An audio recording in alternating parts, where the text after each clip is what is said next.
नमस्कार दोस्तों, ये वीडियो बिहार एसएससी और बिहार के लगभग जो भी एट लार्ज जो प्रिपेयर करते हैं उन सब कैंडिडेट के लिए इक्वली इंपॉर्टेंट होगा, क्योंकि इसमें हम लोग बीएसएससी के लेटेस्ट जो अपडेट जो कि वो लोग टेंडर वाला जारी कर रहे हैं उसके अनुसार हम लोग एनालाइज करने की कोशिश करेंगे, या फिर जो सबसे सटीक हो सकता है कि अगला एग्जाम डेट मतलब कुछ कुछ समय पर एक अंदाजा लगाया जाता है कि जब पिछले अभी कुछ नए अधिकारी आए थे बिहार एसएससी के, तो उम्मीद था कि कैलेंडर आएगा, ये वो होगा, उससे चीज़ें आगे बढ़ेंगी।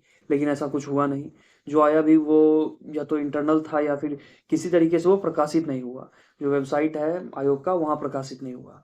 तो अभी जब ये सॉफ्ट प्रोसीडिंग का जो वो लोग टेंडर मतलब अपना जो कर रहे हैं कि कंपनीज का रिसीव कर रहे हैं, फिर उसमें कुछ त्रुटि आ रहा है तो उसको जाहिर कर रहे हैं, कितने लोगों ने दिया, कितने कंपनीज ने दिया, ये सब जो वो करवा रहे हैं उसके अनुसार, और जो सबसे सटीक किस महीने में क्या खाली है नहीं है, एग्ज़ाम का जो एडमिनिस्ट्रेटिव जो रिक्वेस्ट वगैरह होता है डिस्ट्रिक्ट लेवल पे, उस सब के अनुसार हम लोग ये समझने की कोशिश करेंगे और विथ प्रूफ आपको इस वीडियो में हम बता देंगे कि सेकेंड इंटर, ठीक है, सेकेंड इंटर जिसका कि एडवर्टाइजमेंट नंबर 223 था, बाद में फिर चल के 223A हो गया, फिर उसके बाद CGL 4 और जो ऑफिस अटेंडेंट, कार्यालय परिचारी विशिष्ट और कार्यालय परिचारी, इन दोनों का, तीनों का कब एग्जाम एग्जैक्टली संभव हो सकता है।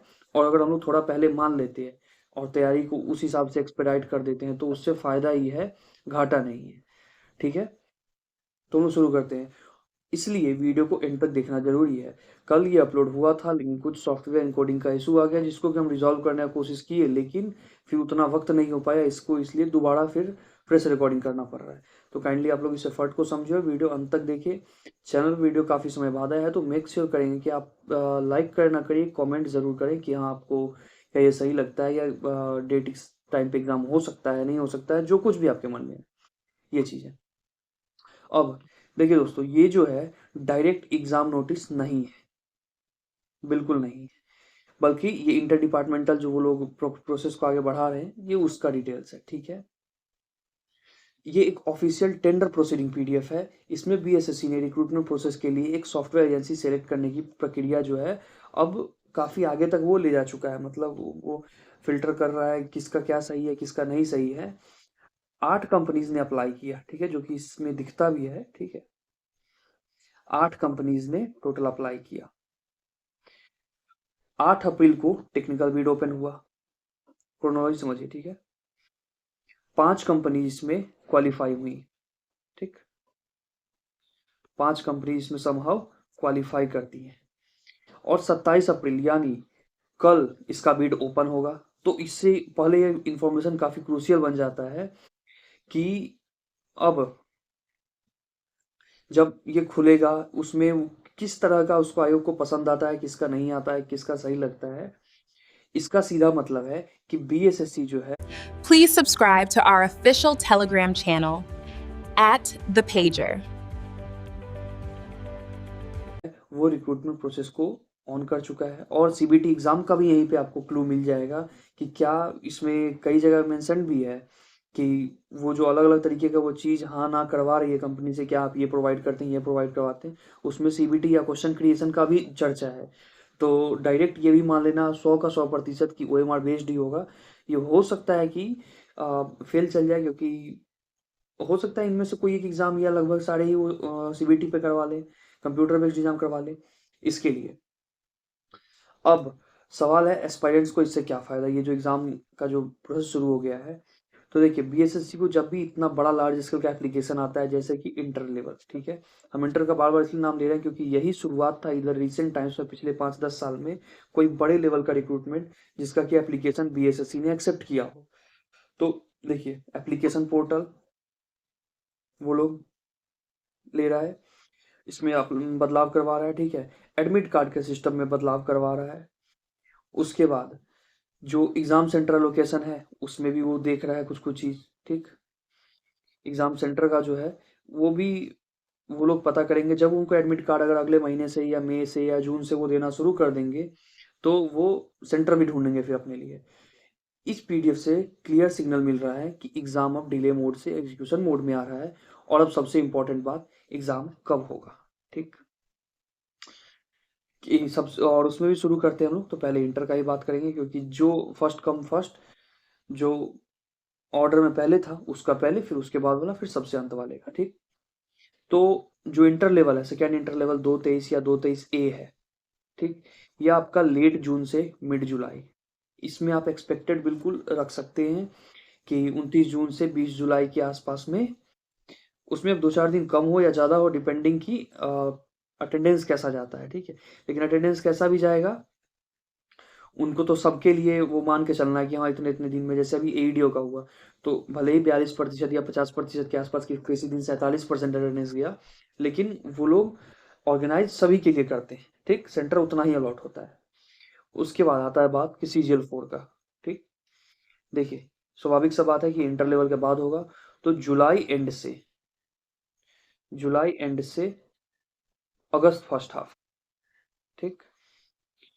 यहाँ भी दिख रहा है लेट जुलाई, मतलब जुलाई एंड में आप ले ले कि 20 हो गया, 25 हो गया, 26 हो गया या 29 हो गया, उतने लेट एंड जुलाई से लेके अगस्त तक, ठीक।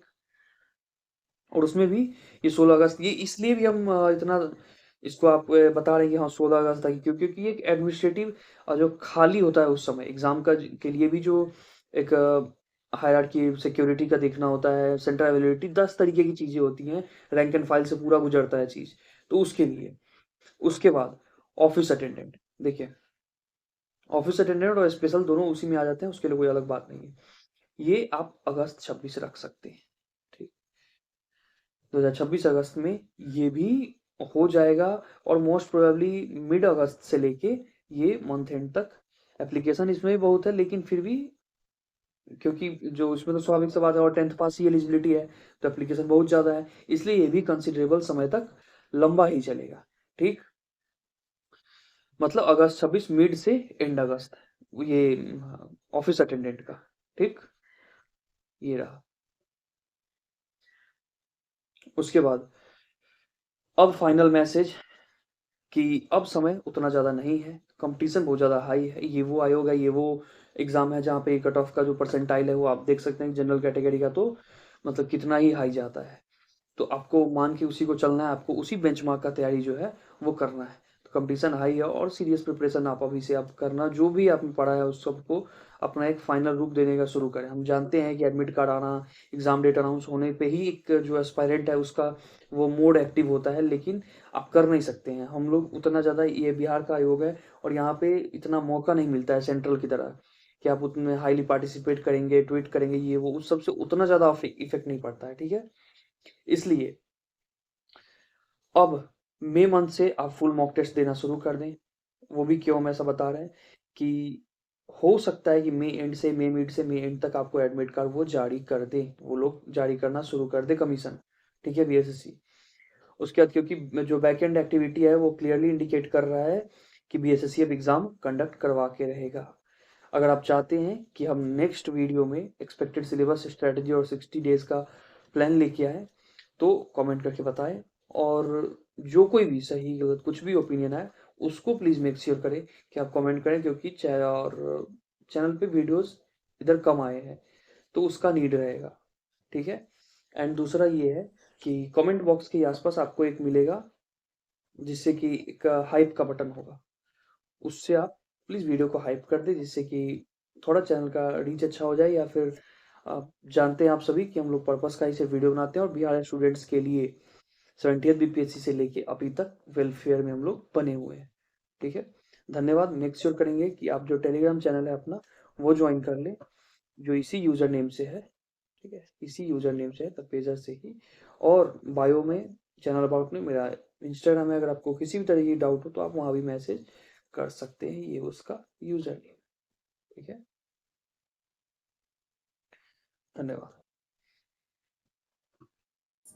Please subscribe and join our official Telegram channel at The Pager.